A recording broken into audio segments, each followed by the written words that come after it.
mais uma vez, boa noite. Eu vou usar novamente aí alguns recursos, vou usar um pouquinho aí do PowerPoint, que eu fiz alguma coisinha rápida para a gente, e também mais o nosso estudo vai se aplicar também um pouco mais em cima do próprio material que a gente recebe, tá? Então, mais uma vez, hoje a gente vai falar, hoje a gente vai comentar em Atos 17, a gente vai estar trabalhando em Atos 17, e a gente vai procurar entender em cima disso qual é a nossa evangelização e que estamos recebendo, qual a evangelização que estamos recebendo e como nos alimentamos com ela, porque é super importante a gente ter esse entendimento. A gente vai falar um pouco melhor sobre isso um pouquinho mais para frente.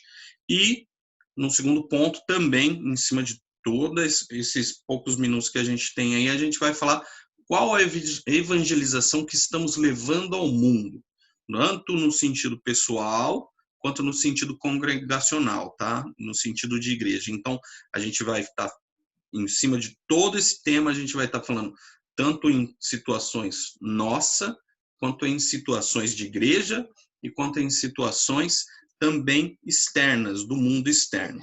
A gente vai falar um pouquinho sobre isso daí. E aí, adentrando aí em Atos 17, novamente, a gente não vai ler o capítulo, né? A gente vai ler os versículos chaves, como eu coloquei, para a gente poder fazer esse estudo. E os nossos versículos seriam estes 4 aí que eu espero que você esteja vendo na tela. Caso você não esteja, o primeiro versículo é o Atos 17, 16. Você poderia ler aí para a gente, Natan? Sim. Enquanto Paulo os esperava em Atenas, o seu espírito se revoltava em face da idolatria dominante na cidade. Ok. Agora, por favor, Leives, lê para a gente o Atos 17, 22. Então Paulo levantou-se no meio do Areópago e disse: Senhor, atenienses, em tudo vos vejo acentuadamente religiosos. Perfeito. Agora, vamos lá, próximo. O Cacá, lê para a gente o Atos 17, 26, 27. De um só fez toda a raça humana para habitar sobre toda a face da terra, havendo fixado os tempos previamente estabelecidos e os limites da sua habitação, para buscarem a Deus, se, porventura, tateando, o possam achar, bem que não está longe de cada um de nós. Muito obrigado. E agora, Gabi, por favor, lê aí Atos 17, 30 para a gente. Ora, não levou Deus em conta os tempos de ignorância. Agora, porém, notifica aos homens que todos, em toda parte, se arrependam. Muito obrigado a todo mundo, viu? Então, lógico, você está vendo aí que alguns pontos estão mais destacados, eu que fiz os destaques. A gente vai juntar todos esses versículos em cima do que a gente vai conversar hoje, tá? Então, você vai observar que através do que a gente vai estar conversando, esses versículos vão fazer sentido para aquilo que a gente vai estar falando, para aquilo que a gente vai estar trabalhando e desenvolvendo. Então, isso eu queria colocar bem aqui. Então, hoje a gente vai também falar sobre essa questão aí, em nós e para o mundo. Então, Atos 17, 28, um versículo muito lindo, que diz: pois nele vivemos e nos movemos e existimos. Como alguns dos vossos poetas têm dito, porque dele também somos geração. É assim que conclui o versículo, mas o mais importante ali para mim, para nós, é: pois nele vivemos e nos movemos e existimos. Então, a nossa evangelização, no sentido tanto para nós, quanto para externamente, quanto até dentro da igreja, isso é extremamente importante. A gente saber que a gente vive por Jesus, em Jesus, através dele é que nós nos movemos e também existimos. Agora, carregando para o nosso estudo, o nosso material mesmo que a própria igreja utiliza, vamos, lógico, evidente, não precisamos voltar no que a gente tinha conversado lá semana passada. Aí eu peguei alguns pontos muito interessantes aí do estudo, que é o que a gente vai estar falando, eu vou estar conversando e a gente vai chegar lá nos pontos, tá? Então, Depois, se você quiser, tem o estudo para você poder ler por completo, mas eu vou pegar esses pontinhos aí que eu deixei bem destacados. Tá? Então, sobre Atos 17, o estudo nos apresenta o seguinte: Paulo não era apenas um pregador, era também um sábio estrategista. Então, isso é um ponto que nós devemos sempre nos recordar quando a gente vai evangelizar.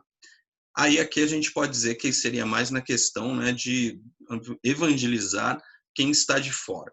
Então a gente precisa ser sábio, a gente tem que ter estratégias, sim, a gente precisa ter estratégias e a gente precisa ter sabedoria. Você não pode simplesmente chegar e falar, olha, aceita Jesus, senão você vai para o inferno. Por mais que seja uma realidade, a gente sabe que isso, em muitos dos casos, dá errado. Em muitos dos casos, é uma questão equivocada.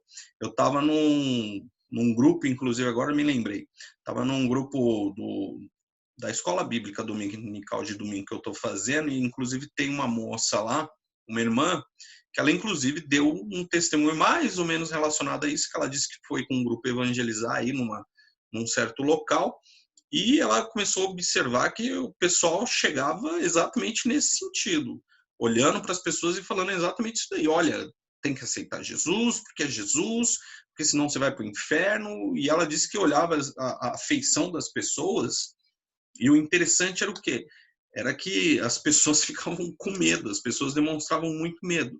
Então a gente tem que ficar, às vezes, muito atento sobre essas coisas, porque por mais, como eu disse, que essa questão seja uma realidade, muitas das vezes pode ocorrer de você causar ou medo, ou revolta na pessoa, ou até você pode também causar uma falsa conversão. O que seria uma falsa conversão? Aquela coisa de que a pessoa chega, fala, né, aceita Jesus, senão você morre, vai para o inferno, e aceita Jesus, vamos orar. A pessoa ora por medo ali, porque ela quer que você saia logo da vida dela ali, mas é uma falsa conversão, ela não se converte de fato. Tá? Então a gente precisa ter estratégia. Quer falar alguém aí? Eu quero. Pode falar. Eu fui evangelizada por um rapaz lá de São Bernardo do Campo, o nome dele é Paulo. E assim, eu nunca tinha ido na igreja evangélica, nada. Eu tinha ido pequena, né? Mas então não tinha muito conhecimento. E ele me levou a conhecer através do medo mesmo, que ele começou a falar que o fim do tempo, que não sei o quê, que eu tinha que ir na igreja, que eu tinha que aceitar Jesus. Só que assim, ele falou e eu fiquei com medo. Mas aí ele ficava toda hora, você vai na igreja? Você vai? Aí eu falava assim, um dia eu vou. Mas aquilo ficava na minha cabeça, meu Deus, mas se eu for para a igreja eu vou ter que aceitar Jesus e não sei o quê. Só que aí eu acabei indo um dia, e eu estava com o coração muito quebrantado, e naquele dia eu aceitei Jesus, não... Aí eu nem lembrava mais do medo, mas foi porque a palavra fez sentido no meu coração, e eu acabei aceitando. Isso aí foi em 2000. Então, assim, eu fui pelo medo, porque ele colocou em mim, mas quando chegou lá, realmente eu tive encontro com Jesus naquele dia. Glória a Deus.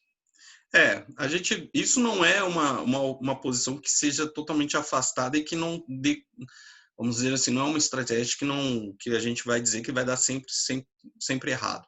Tá? Inclusive, tem uma pessoa que eu conheço que ela, inclusive, disse que também aconteceu um sentido muito próximo aí do que a Leis disse, que o irmão dela se converteu, era uma família ali de 11 irmãos, e ele falava também isso daí, chegava lá, vocês precisam se converter, senão vocês irão todos para o inferno. E aí, com o tempo, eles foram indo, às vezes sentia medo, às vezes não sentia raiva dele, mas ela também se converter, acabou iniciando, vamos dizer, conversão assim.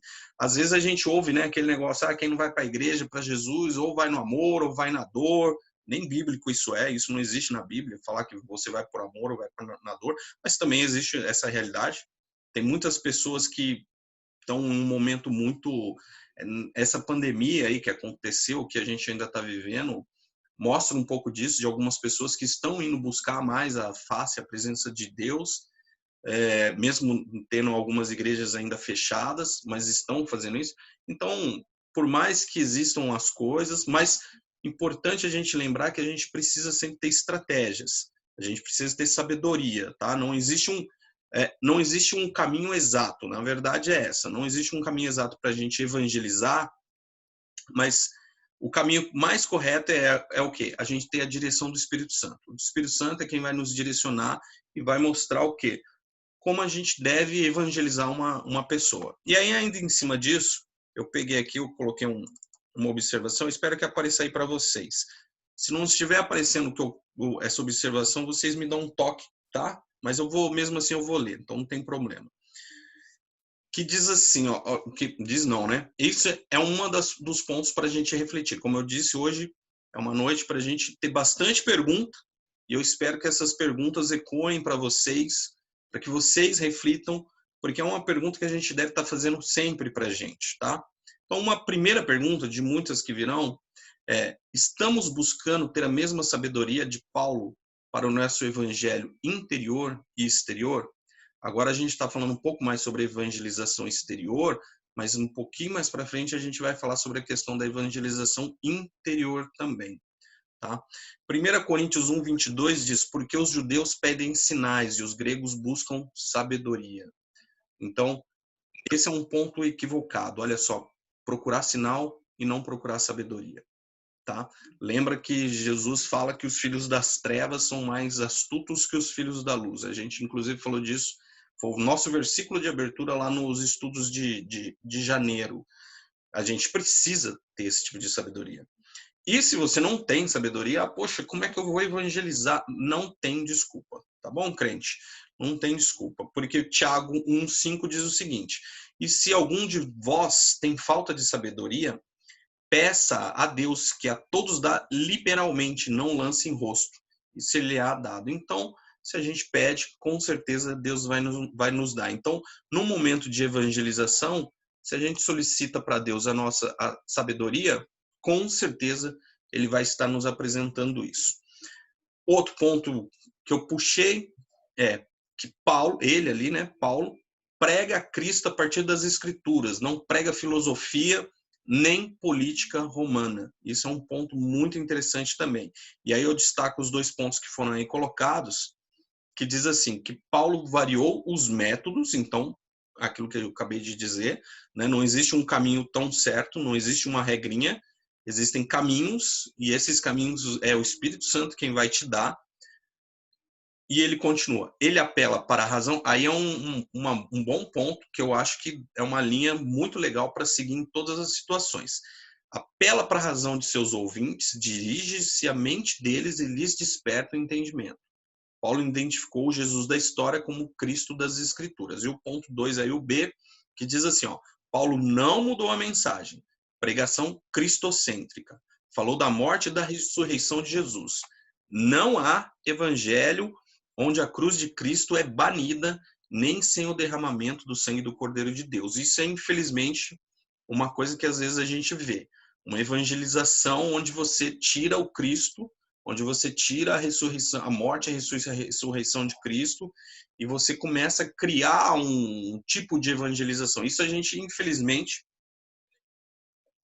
a gente acaba vendo bastante onde? A gente acaba vendo muito nessas evangelizações do tipo, vem para a igreja, vem para Cristo que você vai conquistar, você vai conseguir, você vai ser isso, você vai ser aquilo, você vai ser rico, você vai ter fortuna, né? É a tal da teologia da prosperidade. A gente vê muito disso. Ou até mesmo a hoje mais famosa teologia coaching, tá?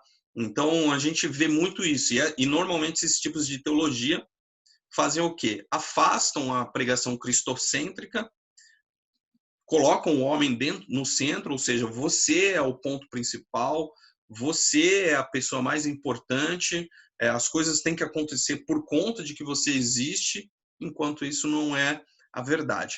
Voltando ali no comecinho, que é onde Paulo prega a partir das Escrituras, o que eu trouxe para nós aqui para a gente falar rapidinho, mais uma pergunta para você ter nessa noite, para você pensar. A pergunta seria, até onde nossa influência superior é a Bíblia? Isso é extremamente importante, tá? Até onde não oferimos em nossas vidas, de forma ampla e geral, em nossa própria evangelização, você com você, ou para evangelizar outras pessoas, filosofia, conhecimentos humanos e política humana. Aí Atos 17 e 22, que já foi falado, casa muito bem sobre essa questão. Infelizmente, eu vou até pegar aqui, que eu ia pegar antes, mas eu estava me esquecendo. Eu vou fazer aqui uma recomendação para quem quiser, tá? Ó, este livro aqui, O Resgate do Pensamento Bíblico, tá? Ótimo livro, do John MacArthur. Tem, inclusive, a minha primeira Bíblia de estudo que eu comprei na minha vida quando eu me converti foi do John MacArthur. É um ótimo livro isso daqui. Eu indico muito. E a centralidade do livro é exatamente isso. É fazer com que a gente reflita, com que a gente pense sobre o quê? Sobre o quanto a gente precisa ser influenciado pela Bíblia. Mas o quanto hoje, atualmente, a gente está sendo influenciado pelo quê? Influenciado pela filosofia, influenciado por as ideias do mundo em geral. Um pouquinho mais para frente eu trato um pouco melhor sobre isso, falo um pouco mais sobre esse ponto, mas a gente precisa pensar até onde a nossa influência superior à Bíblia. E quando eu digo até onde a nossa influência superior, eu falo num âmbito geral.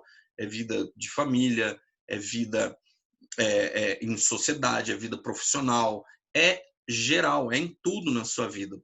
A gente vê que, infelizmente, muitas vezes, existem muitas coisas da nossa vida que a gente leva em consideração coisas filósofos. Eu vejo, por exemplo, muito cristão que ele prega muito filosofia, ele vai Platão, Sócrates e outros que por aí vai, o que essas pessoas, pega frases dessas pessoas e leva para a vida dele, e leva para e prega sobre isso.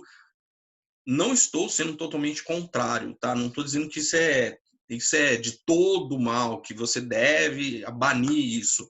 Mas o que acontece, o que ocorre, é que a Bíblia deve ser sempre o seu ponto superior. Ela deve sempre responder e ela responde a todas as suas questões e todas as suas dúvidas. O que ocorre é que, às vezes, a gente tem um pouquinho de preguiça de buscar, né? Então, é mais fácil a gente buscar na filosofia.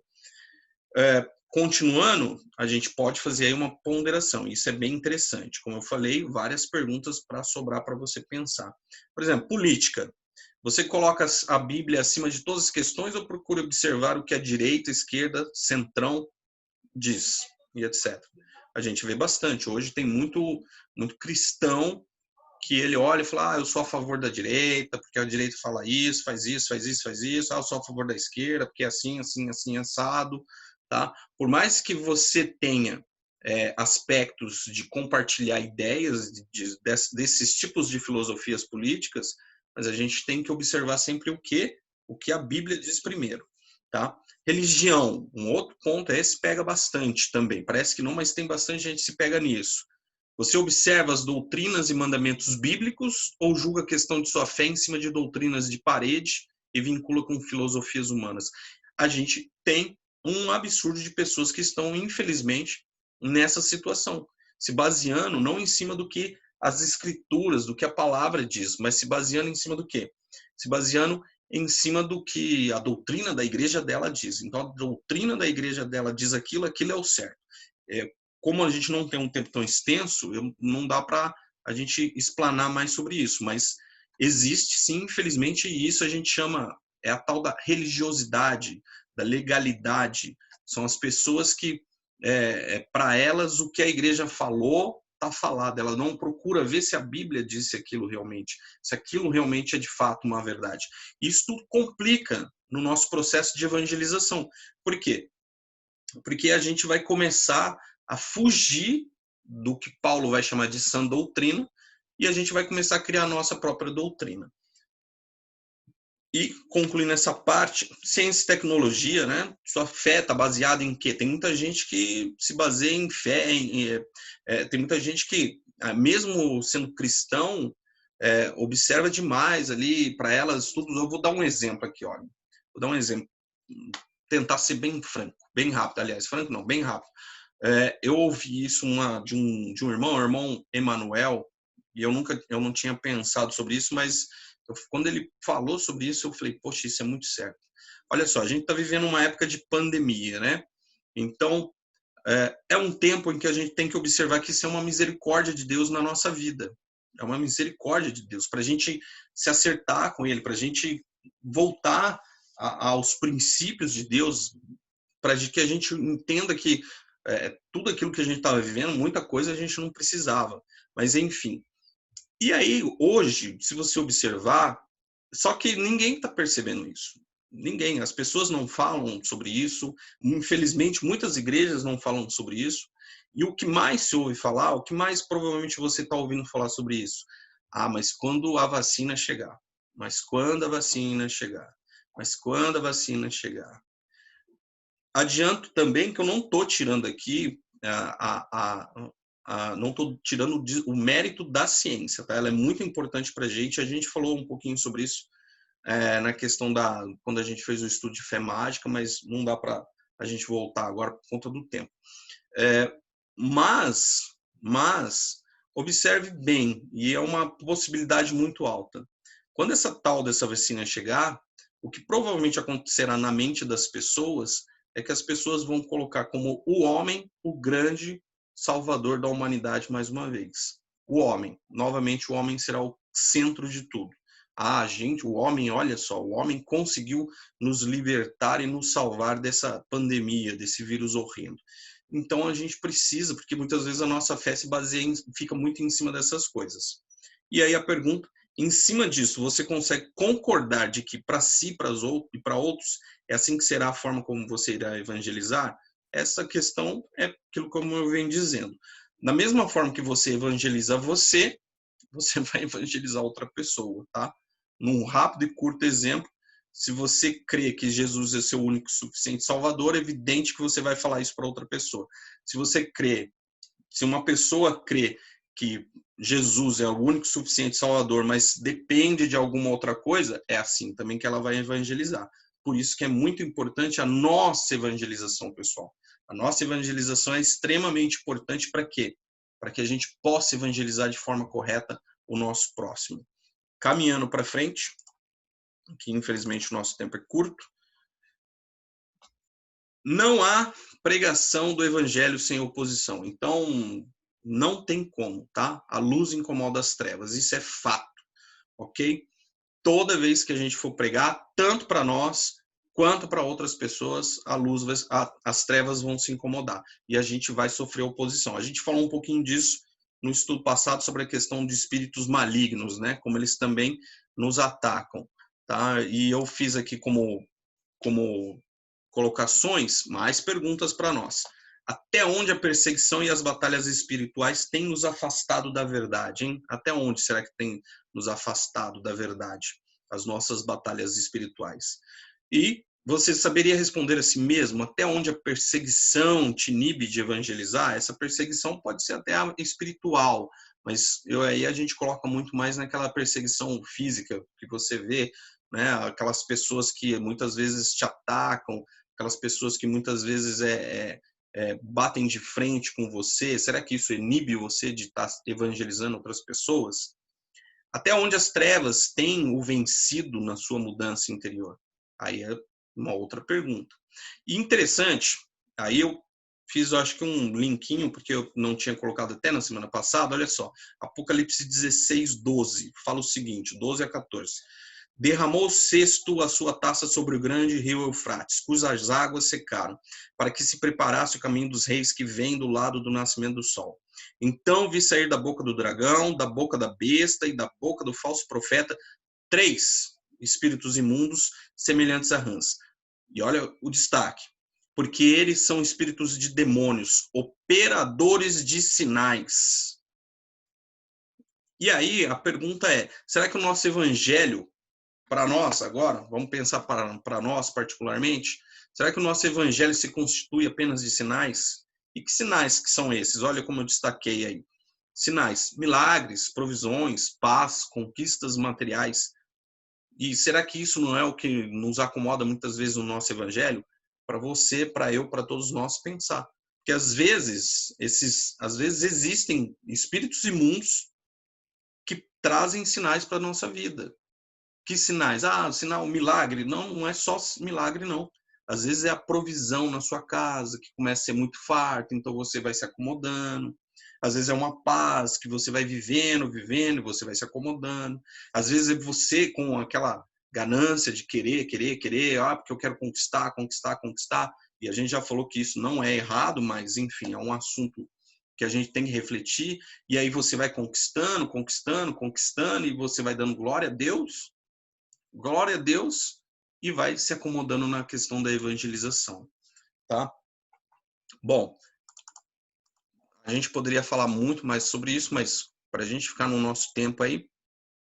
Então, os cristãos, aí um exemplo para nós, tá? Um bom exemplo, um ótimo exemplo. Os cristãos bereanos foram mais nobres que os crentes de Tessalônica. Por quê? Porque eles receberam a palavra com avidez e porque receberam a palavra com questionamento crítico. E aí, quão aceso está a palavra em sua vida? 1 Tessalonicenses 5, do 19 ao 23, e eu destaco bem aí: não extinguais o espírito, não desprezeis as profecias, examinai tudo, retende o bem. Abstende-vos de toda aparência do mal. E aí continua o versículo, mas isso é o que a gente precisa sempre lembrar, ou seja, a gente não pode apagar o espírito, a gente não pode desprezar as profecias, temos que estar sempre debaixo de atenção da palavra, observando o que as profecias, a palavra inteira é uma profecia, o que ela me diz. Examinar tudo, tudo. O que eu estou falando aqui, você vai examinar se isso realmente tem coerência bíblica ou não, ou você vai simplesmente dizer amém e crer. E retém o que é bem.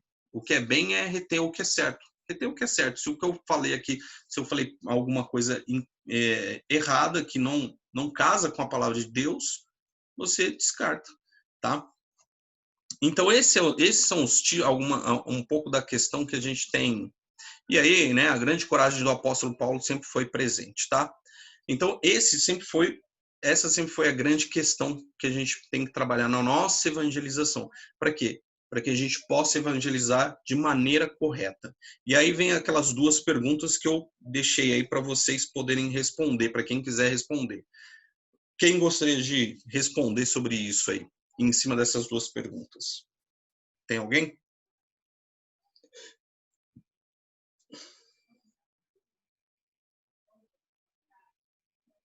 Ninguém? Tá bom, então. Tudo bem, sem problema, tá? Então a gente tem que pensar sobre isso. Olha, a resistência, a perseguição, a pressão constante que Paulo vivencia para cumprir o seu chamado, traz quais lições para a nossa vida? São coisas que a gente precisa pensar. Observar a vida de Paulo, como é que foi? Não foi uma vida fácil, não. Basta a gente lembrar como é que foi o fim da vida dele. Não foi numa cama maravilhosa, com uma vista linda, maravilhosa, muito pelo contrário. Mas mesmo assim ele foi fiel até o fim, mesmo assim ele cumpriu o seu chamado. E isso deve ser algo que nós devemos pensar. O ponto 2, até que ponto recebemos a palavra com avidez e interesse como os crentes bereanos? Então, nós precisamos, sim, ter mais amor à palavra de Deus, ter mais vontade de estar com a palavra de Deus. Às vezes, muitas vezes, a gente passa uma semana, a gente não leu nem um capítulo da Bíblia, a gente não leu nem Salmo 19, ou, enfim, qualquer outra coisa, a gente simplesmente não leu nada, não fez nenhum tipo de reflexão e meditação. E partindo aí para uma questão profissional, com certeza o que ocorre? Ocorre que o quê? Quando a gente acaba por si, né, levando na nossa questão profissional, certamente na questão profissional de todos, na minha e de cada um de vocês, você se esmeia, você batalha, você corre atrás, você, enfim, quando aparecem coisas novas, você está ali se dispõe, fazendo. Então, por que não fazer isso também com a palavra? São coisas importantes na nossa vida, extremamente importantes na nossa vida, tá? E aí, para a gente já ir para a nossa parte final, eu vou voltar aqui agora para o nosso PowerPoint. Então, em nós e para o mundo, né? Pois nele vivemos e nos movemos e existimos. E aí, Lucas 16, 27, olha só que interessante. Lucas 16, 27, como a gente está terminando o nosso tempo, você lembra muito bem dessa passagem, ela está aí também para você poder ler, que é a passagem do rico de Lázaro. Eu peguei a partir do verso 27, onde o rico, já no inferno, já vendo Abraão, já vendo Lázaro, né, ele pede para o pai Abraão, para quê? O que ele pede para o pai Abraão? Ele fala, olha, pai, rogo-te, pois, ao pai, que os mande à casa de meu pai, porque tenho 5 irmãos, para que lhes dê testemunha, a fim de que não venham eles também a este lugar de tormento. Então, ali, resumidamente, né, o rico estava pedindo o quê? Que Abraão mandasse algum sinal, alguma coisa, para que os irmãos dele crescem. E aí o pai Abraão, ali na figura, pai Abraão, respondeu, né? Respondeu, se não ouvem a Moisés e aos profetas, tampouco acreditarão, ainda que ressuscite alguém dentre os mortos. E aí, como eu coloquei aí, a perspectiva do homem rico é a mesma visão de muitos crentes atualmente. Infelizmente, é a realidade, tá? Os quais sempre parecem proclamar algum tipo de afirmação sobrenatural da verdade. Creem que a Bíblia por si só e o poder da boa nova do evangelho por si só não são suficientes para a sua vida. Infelizmente, a gente está vivendo muito disso na nossa evangelização, na evangelização que outras pessoas estão recebendo. A gente sempre acaba basicamente vivendo na questão de que não basta a boa nova da salvação para mim. Eu tenho que ter a boa nova e eu tenho que ter mais alguma coisa. Então eu tenho que ter a salvação e eu tenho que ter a prosperidade. Então eu tenho que ter a salvação e eu tenho que ter a minha vida plena, maravilhosa. Eu não posso ter problemas, eu não posso sofrer em nenhuma situação. Tem muitas pessoas que infelizmente estão vivendo assim e elas não estão se diferindo ali nessa questão, fazendo essa comparação com o que o rico também conviveu. E o problema é o quê? O que é isso? Eu até usei essa palavra para ficar bonito, ó. Weltanschauung, não sei, eu fiz essa palavra, mas eu nem sei falar direito. Olha só, Weltanschauung, que é uma palavra alemão, que ela diz o quê? Que ela é o significado do quê? Cosmovisão. Cosmovisão é o que é a cosmovisão? Cosmovisão é aquilo que você crê. Em resumo, muito resumidamente, é isso. É no que você crê. Todo mundo, nenhum ser dessa vida não tem isso, tá? Cosmovisão. Ateu tem uma cosmovisão, crente tem uma cosmovisão, muçulmano tem uma cosmovisão, todo ser humano ele tem uma cosmovisão. Uma cosmovisão de por que ele nasceu, para que ele existe e qual será o futuro dele. Todos nós temos isso, ok? O problema é que, trabalhando nessa evangelização incorreta que muitos estão e que nós devemos refletir se nós também não estamos nessa evangelização incorreta, é que a gente acaba criando uma cosmovisão contemporânea da vida. O que é uma cosmovisão contemporânea da vida? A gente usa filosofia, arte, evolução humana e outros misticismos mais para definir a vida. Então, a Bíblia, basicamente, como é que funciona? A Bíblia não é suficiente mais na nossa evangelização. A palavra de Deus não se torna uma coisa mais suficiente. Não, eu não preciso apenas dela, eu preciso, além dela, eu preciso também saber o que a filosofia diz, o que a evolução humana diz, o que a arte diz, o que a ciência diz. Eu preciso dos misticismos para me dizer sobre as coisas. E isso tudo é um perigo, porque aí é onde a gente começa a fazer o chamado sincretismo religioso.